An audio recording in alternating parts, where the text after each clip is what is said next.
The movie starts as a horde of people have lined up outside a meat shop, which is supposedly selling a never-before-tasted exotic meat. The people are willing to pay any amount for the meat, such as its taste. Days turn into weeks, but the crowd is showing no signs of slowing down. Rather, it's increasing. Even the policemen and politicians have jumped on the bandwagon. One day, a curious customer finally asks the burning question: which animal does the meat belong to? The male butcher responds that it is pork that hails all the way from Iran. Soon, the word spreads in the neighborhood like wildfire, making the meat shop even more crowded. The butchers, who were once struggling to meet basic demands, have now started making six figures. Even the large meat factories are forced to go out of business due to the arrival of this Iranian meat. We are then shown how this meat shop went viral in the first place. Run by passionate butchers, Vincent and Sophie, who also happen to be a couple, the meat shop lies in the outskirts of Paris. At first glance, it looks as if the couple's life is smooth sailing. However, things are very different internally.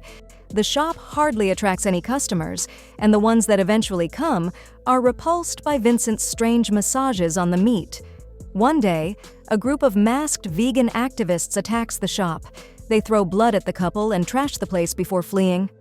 Furious, Vincent chases after them and manages to pin one to the ground. After a bit of struggle, he also unmasks the activist. However, the vegan's groupmates quickly arrive at the scene and rescue him.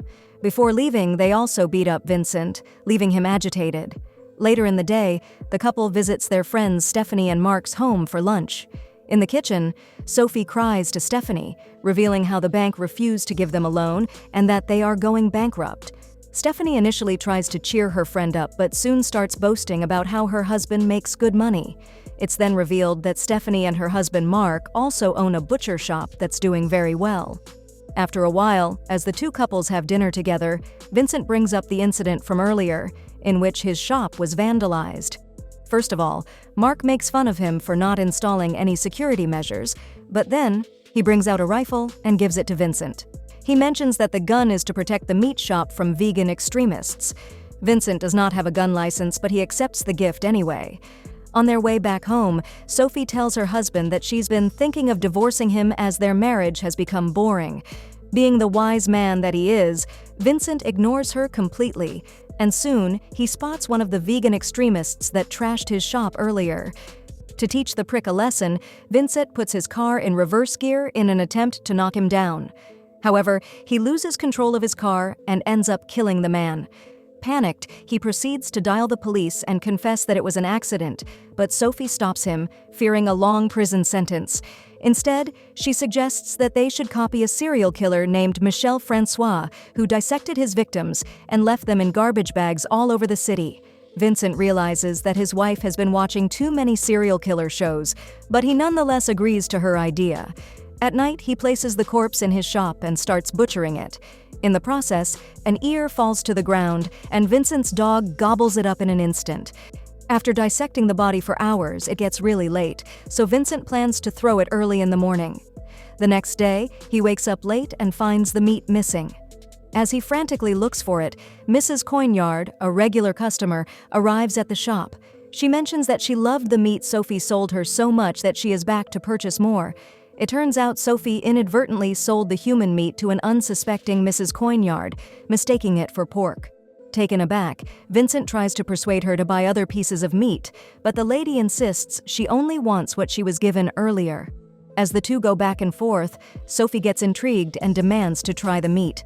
Unable to reveal the truth in front of the customer, Vincent reluctantly passes his wife a piece of human flesh.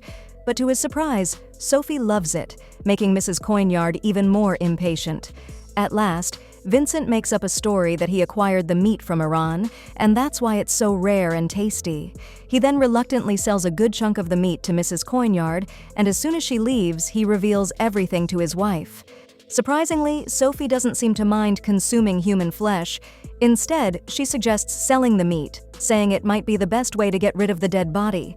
As expected, Vincent is horrified by her suggestion and gets ready to throw away the meat. However, before he can do so, another customer enters the shop and demands the meat that Mrs. Coignard purchased. Slowly, the Iranian meat becomes a sensation in the neighborhood, and the couple makes a ton of money after selling it. Seeing the popularity of the product skyrocket, Vincent grows curious, and later that night, he takes a piece of the meat home. He hesitantly tries it, but to his surprise, ends up loving it. Soon, Sophie approaches him and reveals that vegans have extremely pure blood, and that is why their flesh tastes so good. She then suggests that they should hunt the vegan extremists and sell their flesh to generate more income. However, Vincent shuts her down, saying it's ridiculous and immoral. Before going to bed, he also tells her to stop watching serial killer shows. The next day, the couple's daughter, Chloe, brings home her boyfriend, Lucas, for lunch. The family serves him a fancy steak, but he straight away refuses. It turns out he's a vegan, and out of respect for him, Chloe also refuses to eat. After the vegans leave, Vincent and Sophie realize that all their preparations for a family meal have gone to waste due to veganism. This enrages them, and Vincent decides to go forward with Sophie's plan to hunt vegans. That night, the couple heads to a vegan restaurant and selects the owner as their first target. They follow him for a while, and Vincent even manages to break into his room with a cleaver. However, at the last moment, he gets cold feet and backs out. With the first attempt a total failure, the demanding Sophie feels that they need more practice. Hence, the next day, the couple comes back with an elaborate plan. They pretend to be vegans and protest outside a supermarket to search for a potential vegan target. Eventually, a skinny guy walks up to them, praising them for their efforts. Sophie convinces him to meet up later in a parking lot so that they can discuss vegan stuff. As per the plan, the couple heads to the spot early and rehearses different ways of killing their target. Soon, the vegan arrives in a van, but to the couple's dismay, he has brought some of his friends as well. Because of this, Sophie and Vincent are forced to abort their plan. After a while, the vegans reveal that they are going to raid a meat shop, so they ask the couple to tag along. Afraid of being exposed, Sophie and Vincent reluctantly oblige. Along the way, they lie about their current identities and mention that they are florists. After reaching their destination, the butcher couple realizes that the meat shop belongs to their own friends, Mark and Stephanie. Sophie starts doubting the idea, but Vincent, who is clearly envious of his rich friends, enters the shop and starts trashing it with the vegans. In the next scene, the couple goes to a restaurant to have dinner. There, they discuss ways to hunt down victims without arousing suspicion. However, they disagree over something and soon get into an ugly fight, causing Vincent to angrily storm off. As Sophie sits there alone, a waiter takes advantage of the opportunity and hits on her. Sophie realizes that they have similar interests, and after a while, the waiter takes her out on a ride. When they arrive outside Sophie's home, things get romantic and the two start making out. However, when Sophie finds out that he is a vegan, she purposely bites his tongue, causing it to bleed. She then invites him inside to treat his wound, to which the waiter obliges. While the guy is inside the bathroom, Sophie walks up to Vincent and briefs him of the situation. As expected, the latter gets nervous and refuses to do it, but the cunning lady starts blackmailing him, saying that she will sleep with the waiter if he refuses to kill. Upon hearing this, Vincent loses his temper and begins to sharpen his knife. But at the last moment, he again chickens out and urges his wife to let the man go. However, Sophie has some other plans. She purposely gets the man naked and proceeds to have intercourse with him. This finally riles up Vincent, so he beats the poor man to death. The next day, Sophie gets a call from her friend, Stephanie, who tells her about last night's vandalism. The butcher couple immediately reach the scene, pretending to be concerned. There, they see Mark arguing with a police officer. It turns out he is the same officer who is investigating the vandalism of Vincent's butcher shop. Afterwards, the officer asks to speak to Vincent privately. Vincent initially panics, but soon it's revealed that the police officer has also heard about the famous Iranian pork and he wants to buy some. Eager to earn more money, Vincent promptly says yes, and later that day, the couple again sells human meat. Numerous customers line up for the product, and as a result, it gets sold out within an hour. Hence, they decide to make vegan hunting a regular thing, and with the help of some deadly weapons and sophisticated techniques, they begin a daily killing spree. By the end of the week, they increase the price of the meat and generate a high profit. One day, while on lunch with their friends, the couple bring along the fake Iranian pork, and like the previous customers, Stéphane and Mark also immediately fall in love with the taste. But suddenly, while chewing on the meat, Mark bites onto something metallic. Stephanie, who is a former nurse, instantly recognizes the object as a pacemaker. It turns out that one of Vincent's victims had a pacemaker installed in their heart. He somehow manages to defuse the situation, but the competition between both the couple's meat shops initiates an argument which quickly turns into a physical fight.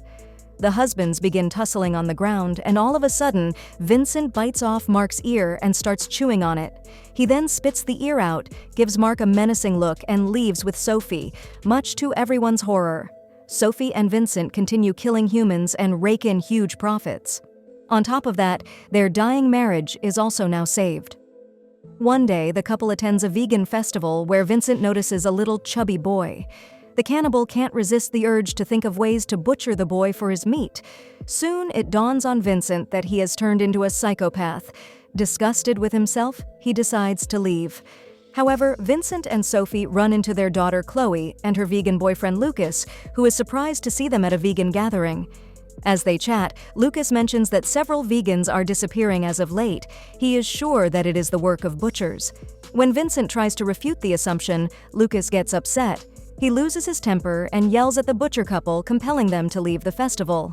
Unfortunately, one of the vegans who previously accompanied the couple to Mark's meat shop overhears the fight and gets stunned to find out that they are actually butchers. Outside the festival, Sophie sets her eyes on a chubby woman and asks her husband to kill her. Sadly, because of the earlier fight, Vincent has regained his vigor to kill people. After finishing the job, they head home. Later that night, as Vincent is butchering the woman, someone knocks on the door. Unfortunately, it's the police officer. Vincent warily opens the door and the two start chatting. The officer reveals that 10 vegans have gone missing and the butchers have become the prime suspect. Suddenly, the cheeky dog appears and walks behind the officer with a human hand in his mouth. Vincent panics, but he quickly sends the dog away by shouting at him. This puzzles the officer, and Vincent covers it up with a fake story of him suffering from PTSD since the last vegan extremist attack. Soon, the officer leaves, but Vincent gets a feeling that he is onto them. He shares his concerns with Sophie, but she assures him that they cannot get caught since they have gotten rid of all the bodies, and there is no evidence against them.